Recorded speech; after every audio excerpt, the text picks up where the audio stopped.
Un homme cruel a volé l'argent d'une femme de 91 ans, mais son acte a été déjoué par un officier de police, qui l'a pris en flagrant délit, mais il ne s'en doutait pas. Je vois beaucoup de murmures ici. Y a-t-il un problème ? A demandé l'officier Hill, en s'approchant d'Alice, la caissière de l'épicerie ranchée à Kenosha, Wisconsin. Eh bien, monsieur l'agent, j'ai répété à madame Morris qu'elle avait $2 de moins que le montant total, mais elle n'écoute pas. J'ai compté l'argent 3 fois déjà, et je suis sûr de ne pas me tromper dans le calcul, a dit Alice en montrant les billets d'$1 sur le comptoir. Elle ment, officier, a objecté madame Morris. Hier soir, j'ai compté l'argent. Elle profite simplement de mon handicap. Elle me trompe puisque je suis malvoyante. Je n'aurais pas dû lui donner tout l'argent sans le recompter. Madame, calmez-vous, s'il vous plaît, a dit l'officier Hill. Laissez-moi juste compter l'argent, et ensuite nous pourrons vérifier si elle ne dit pas la vérité. Lorsque l'agent Hill a fait le compte, il a remarqué qu'il y avait effectivement $2 de moins que la facture réelle de madame Morris. C'était la 4e fois en un mois qu'il découvrait que madame Morris était incapable de payer ses factures. Les premières fois, elle s'était mise en colère et avait quitté le magasin en claquant la porte, mais cette fois, elle était bien décidée à prouver qu'elle avait raison et qu'Alice avait tort. Madame Morris prétendait qu'Alice lui avait volé son argent, ce qu'il savait être faux, car il était un client régulier du magasin et Alice était la meilleure employée. Elle n'a jamais pris un centime de plus à qui que ce soit, et encore moins volé une femme âgée de 91 ans dont la vue est altérée. Alice ne ferait jamais une chose pareille, a-t-il pensé.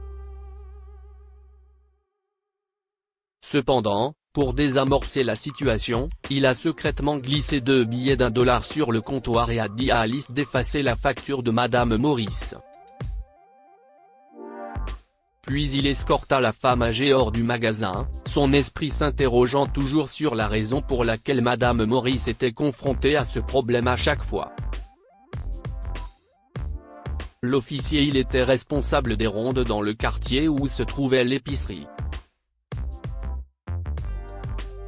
Il connaissait madame Morris, car il l'avait souvent vue se rendre à l'épicerie avec une personne ou l'autre qui l'accompagnait, à cause de son handicap. À l'époque, c'était un jeune homme d'une vingtaine d'années qui n'accompagnait jamais la vieille dame à l'intérieur du magasin, mais la déposait à l'entrée et repartait. Une idée a soudainement frappé l'officier Hill alors qu'il se demandait comment madame Morris avait toujours moins d'argent. Il avait entendu des rumeurs selon lesquelles le jeune homme était locataire de la maison de madame Morris. Cependant, il ne pouvait pas l'accuser avant d'en être sûr. Ainsi, pour confirmer ses soupçons, il a interrogé furtivement la vieille dame sans l'alarmer.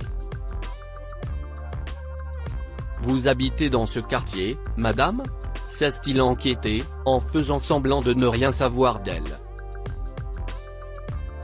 « Oui, officier, » a répondu madame Morris. « Je vis dans la maison de l'autre côté de cette rue. La dernière au bout de la rue. S'il vous plaît, venez avec moi, madame. Je vais vous déposer. Sinon, vous devrez y aller seul. Oh non, si est-il bon, officier. J'ai ma canne avec moi, alors il n'y a pas à s'inquiéter. Et puis, il me suffit de traverser la rue. Hayden m'attendra là-bas. Hayden ? Si est-il un locataire chez moi. Un garçon charmant. Il m'aide toujours. Pour être honnête, je dirais qu'il est plutôt de la famille.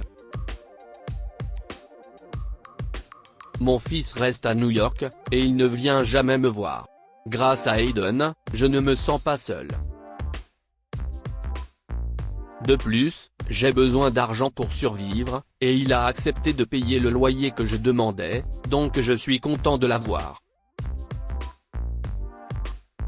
Je vois point, alors je peux rencontrer Hayden aujourd'hui, madame? Il a l'air d'être un gentil garçon. Oh bien sûr, a répondu madame Morris avec un sourire.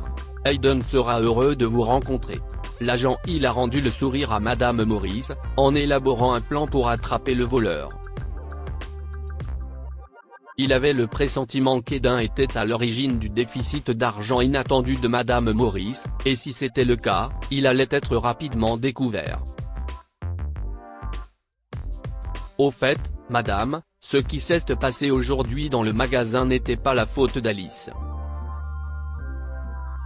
Une partie de votre argent était cachée derrière les sacs qu'Alice avait gardés sur le comptoir, et elle n'était pas consciente. Voici la monnaie, a-t-il ajouté en tendant à madame Morris 2 billets d'$1 sur lesquels il avait griffonné quelque chose à l'encre invisible. Oh, pauvre âme. Je n'aurais pas dû lui crier dessus. Oui, madame. Je connais Alice depuis un moment maintenant, et si est une fille vraiment sympa. Je pense que nous pouvons aller au magasin demain et nous excuser auprès d'elle. Qu'en pensez-vous ? A proposé l'officier Hill, mettant en œuvre la première phase de son plan. Madame Morris a accepté la proposition de l'agent Hill, et tous deux se sont rendus chez elle. Là, il a rencontré Hayden, l'a remercié de s'occuper de madame Morris et lui a raconté toute l'histoire. L'officier Hill a vu une peur soudaine dans les yeux d'Hayden quand il a parlé de l'argent manquant. Il était flic depuis presque 15 ans et était si doué pour attraper les voleurs qu'il pouvait le faire juste en les sentant. Hayden faisait de son mieux pour sourire tout en paraissant naturel, mais son front était en sueur et ses yeux évitaient fréquemment le contact. Très bien, madame Morrison, je vous verrai demain au magasin. J'espère voir Hayden aussi, a dit l'officier Hill, déclenchant la deuxième partie du plan. Hayden lui a fait un signe de tête avec un sourire nerveux. L'officier Hill lui a rendu son sourire et est parti. Le lendemain, il a attendu Hayden et madame Morris au magasin. Quand ils sont arrivés, il s'est précipité vers Hayden, s'assurant qu'il ne part pas une fois que madame Morris sera à l'intérieur. Madame Morris s'est rapidement excusée auprès d'Alice, et l'officier Hill s'est tourné vers Hayden. Pourriez-vous me prêter $1, Hayden? J'ai laissé mon portefeuille à la maison. Bien sûr, monsieur, a répondu Hayden, en sortant son portefeuille. L'officier Hill ne croyait pas ses yeux, lorsqu'il a découvert que le jeune homme avait beaucoup d'argent liquide.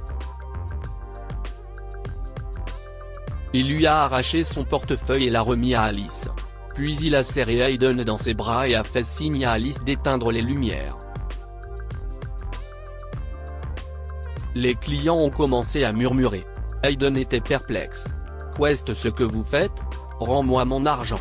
Alice a vidé le portefeuille d'Hayden comme l'officier Hill le lui avait demandé, et $1 avec quelque chose d'écrit dans une encre unique et chatoyante en est sorti. La vérité finit toujours par éclater, disait le message. L'officier Hill savait qu'il avait raison. Il a demandé à Alice d'allumer les lumières et a arrêté Hayden. Donc si est ce qui se passait. Vous avez pris de l'argent à madame Morris régulièrement. Ce n'est pas surprenant qu'elle était généralement à court d'argent. Je lui ai remis quelques billets d'$1 hier après avoir griffonné un message dessus avec de l'encre invisible. Cette encre n'est visible que dans le noir, Hayden. Grâce à elle, nous savons qui a pris l'argent à chaque fois. Hayden a réalisé qu'il ne pouvait pas mentir à ce stade. Il a admis le vol et il s'avère qu'il le faisait depuis qu'il avait emménagé dans la maison de madame Morris. Il pensait que comme madame Morris était âgée et malvoyante, il ne serait jamais pris sur le fait.